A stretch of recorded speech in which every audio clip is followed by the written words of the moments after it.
Artistic geniuses, 3 men, Cecil, John, and Stephen. Movie producers, movie directors. Cecil B. DeMille made over 70 movies, some of them which include The Ten Commandments, Samson and Delilah, Cleopatra, King of Kings, and The Sign of the Cross, just to name a few. John Ford made over 140 movies, 12 of them with John Wayne, I might add, and won 4 Oscars in that time. One of them for one of my favorite all-time movies, and that would be with John Wayne, The Quiet Man. That film, that, by the way, was made in southwestern Ireland, and a few years ago, June and I were with our son Randy and our daughter-in-law, and we went to the town of Cong, where that movie was filmed. It was great. In a moment of weakness, we even went into the Pat Cohen's pub, and that is today almost the exact same way that it was in the movie. It was quite an interesting. We had a great afternoon there. More recently, Steven Spielberg has directed 32 movies, mega hits, E.T., Jaws, Raiders of the Lost Ark, Indiana Jones, and Schindler's List, just to name a few. And I'm sure as we think about those things, each and every one of us can think of about a particular scene that impressed us. It was like, wow, how did they do that? One of my favorites occurred in the movie when Charlton Heston took his staff and touched the sea, and the water parted, and the Israelites walked across on dry ground. And later, the walls collapsed again, and we saw an army drown, and I thought, that's pretty impressive. That's pretty good. I don't know how he did it, but it was quite interesting. For anyone who went to see the play Samson at Sight and Sound Theater, you witnessed an incredible effect, because as Samson took the pillars and started to push them apart and the Colosseum collapsed, mentally, you were transported into the center of that Colosseum, and you watched the pillars coming down all around you. And when that scene ended, the audience erupted with cheers and applause for the great special effects that they had seen. Movies and theater are places where we can safely confront life's troubles. This betrayal, dishonesty, loss, grief, love, even death. We can face family problems like jealousy, selfishness, alcoholism, divorce, abandonment, and unemployment. We can even grapple with some of the larger social issues such as racism, discrimination, hunger, and inequality. And sometimes it's great to go there just to be entertained. Cecil, John, and Stephen were head and shoulders above the rest of the Hollywood crowd at producing movies. We could call them the GOATs, greatest of all time. However, in comparison to the scripture reading which we're going to do, they pale in comparison to Elijah and Jonah. The book of 1 Kings, nearly almost the first half of that book is devoted to Solomon. He becomes a king. He prays for wisdom, which he was granted. And in chapter 4, we read this as verse 20. There were as many people in Judah and Israel as grains of sand on the seashore. The people ate, drank, and were happy. So Solomon acquired a workforce of 200,000 men and took 7 years to build a temple for God. Along the way, he married 700 wives, allowed them to worship whatever God they chose, dedicated the temple to God in chapter 8, and he is visited in chapter 9 by God. He launched he was consumed by excesses. He launched maritime expeditions to gather gold, ivory, silver, and peacocks. He plated the floor of the temple with gold, gilded gold over fine cedar and precious ivory, and even made military shields out of gold. And then he used his 200,000 laborers for 13 years to build his own palace. And to his demise, he made altars for all of his wife's gods. In 1 Kings 9, God makes a promise to Solomon and then a threat. Listen to these words. If you walk before me in integrity of heart and righteousness, as David your father did, uprightness, is the word, as your father did, and do all I command and observe my decrees and laws, I will establish your royal throne for Israel forever. And now a warning that he gave him. But if you or your sons turn away from me and do not observe the commands and the decrees I have given you, and go off and serve other gods and worship them, I will cut off Israel from the land that I have given them, and will reject this temple that I have now consecrated. We're going to bypass a few books in Kings, and we're going to go up to chapter 16 and talk about the king Ahab. Listen to these words as recorded in verse 31. He sinned the same ways as Jeroboam, but he even did worse things. He married Jezebel. He did more things to make the Lord angry than all of the kings before him. And so God sends Elijah to say something to Ahab. And he says, as surely as the Lord lives, no rain or dew will fall during the next years unless I command it. And in that declaration, Elijah is a marked man. Jezebel wants him captured because she wants to take his head off. Ahab puts a reward if someone will kill him. And so God sends Elijah to Keith Ravine, a small stream on the side of the Jordan. And there he stayed. And the birds brought him food, bread and meat. Morning and night he was fed by the birds. But without any rain, what do you think happened to that small stream? It dried up. So now the Lord said to Elijah, go to Zarephath, and there a widow will care for you. And sure enough, Elijah finds the woman who also has a very young son. And she tells him, I only have enough flour and oil to make our last meal. And after that, we will probably starve. But Elijah replied, if you'll make a meal and get some bread for me also, your jar will always contain flour, and the oil will not run dry. And so it goes until her son got sick and sicker and died. And now Elijah does not feel very well. And she says to him, oh man of God, what have you done to me? Why did you come into my house and remind me of my sins and kill my son? And Elijah feels very badly, so he prays to God. He said, Lord my God, the widow is letting me stay here in her home. Why have you done this terrible thing to her?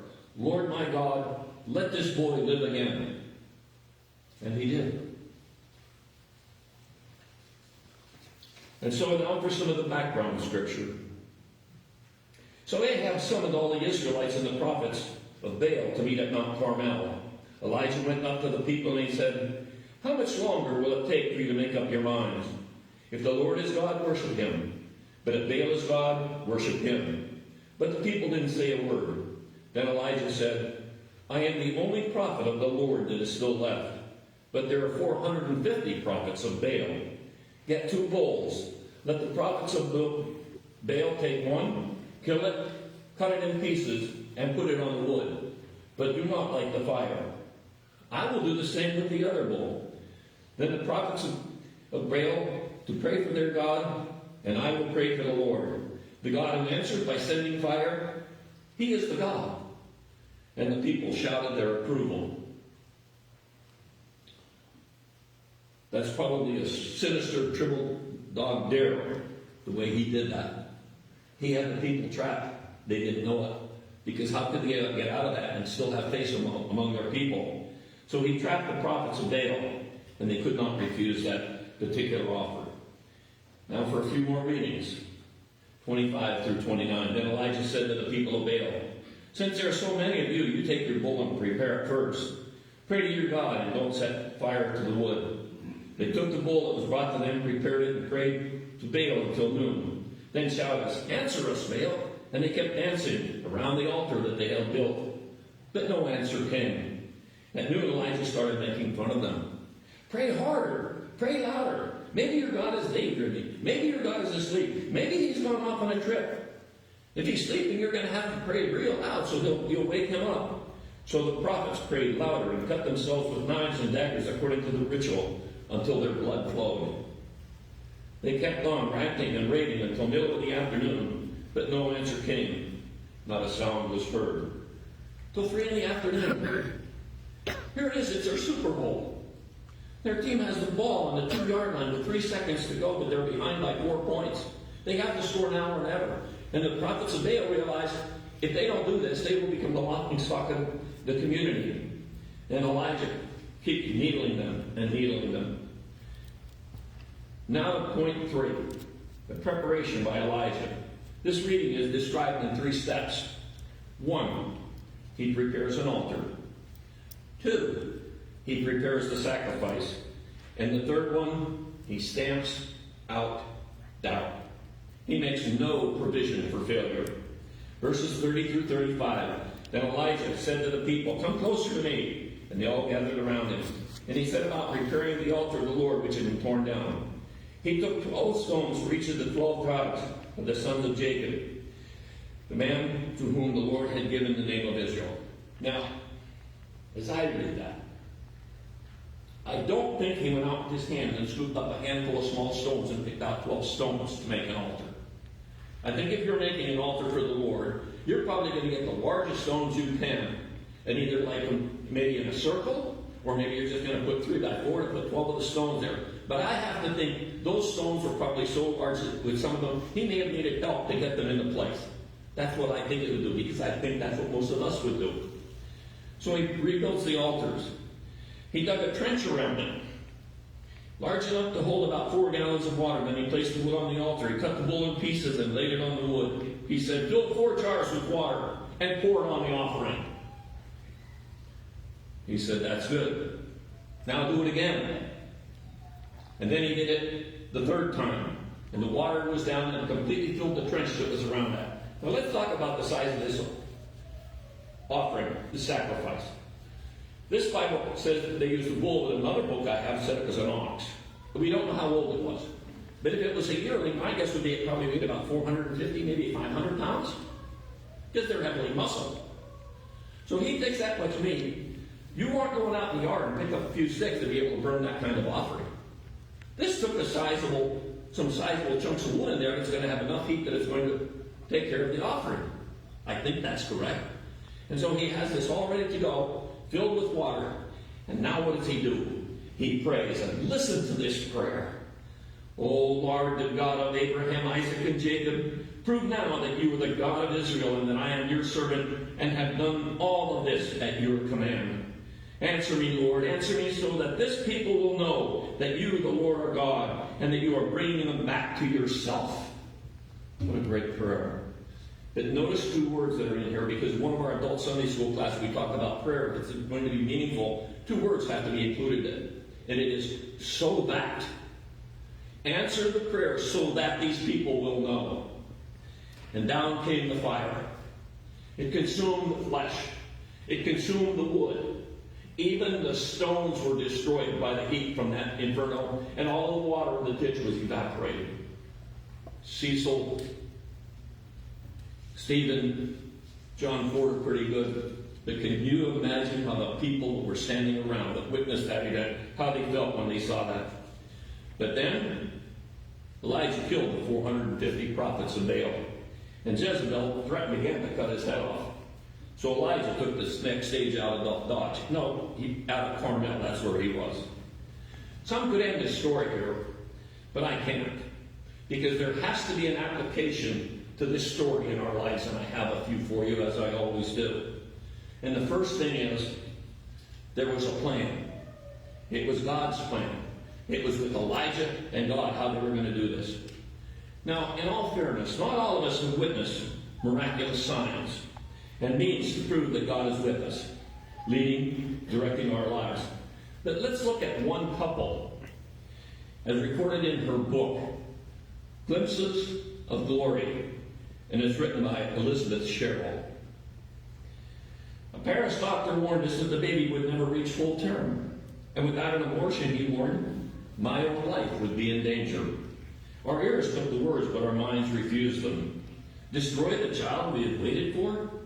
Thus, after 3 years of roaming through Europe as travel writers, John and I hurried home to the specialist our family found in New York City, only to confront another crisis.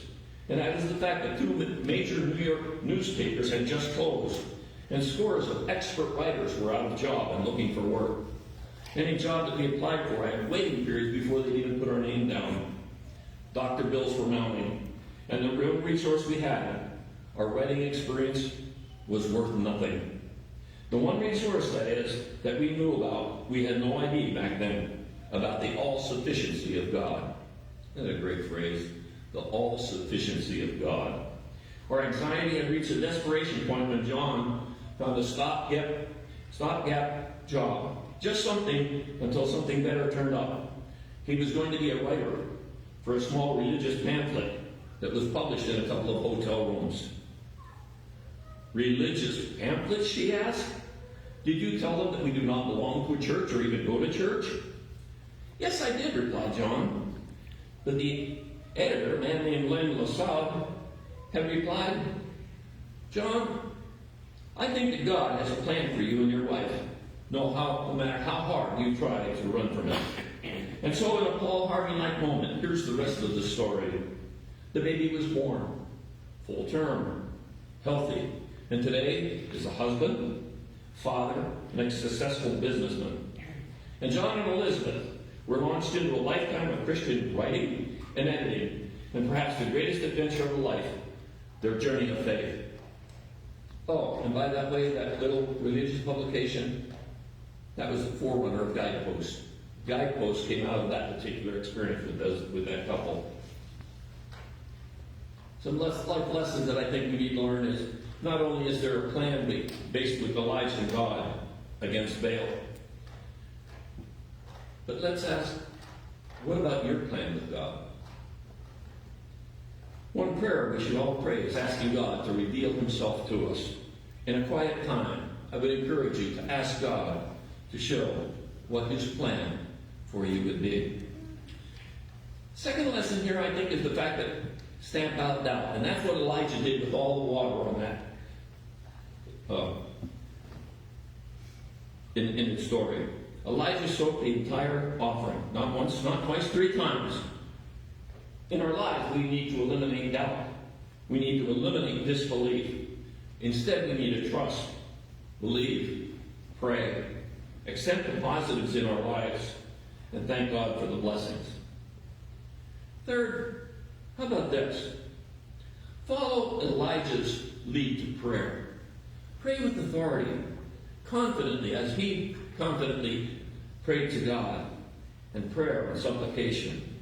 And you might say, well, what can I pray for? Well, I can give you a list. You can pray for our bishop who's retiring, for a district superintendent, for the sick, the homeless, those in pain, those in nursing homes. Pray for our church, Pastor Scott and his family, for former members that are no longer with us, that God might bless them in their lives. For all of us to have a unified spirit and purpose. Pray for your family and friends and all first responders. For an indwelling of the Holy Spirit to be within our church. And my last point is this. False gods don't deliver. And we in our lives, we're living in a time when materialism is being more and more impressed by our society, and there is less and less and less focus on religion. And I would share that I think we need to guard ourselves with our clothes, our cars, our houses, our jobs, our money, and our friends don't become our gods. False gods do not deliver. So John, Cecil, and Stephen, they're pretty good special effects. But Elijah and God are head and shoulders above. And I'll close with this question to you. What about you and your God?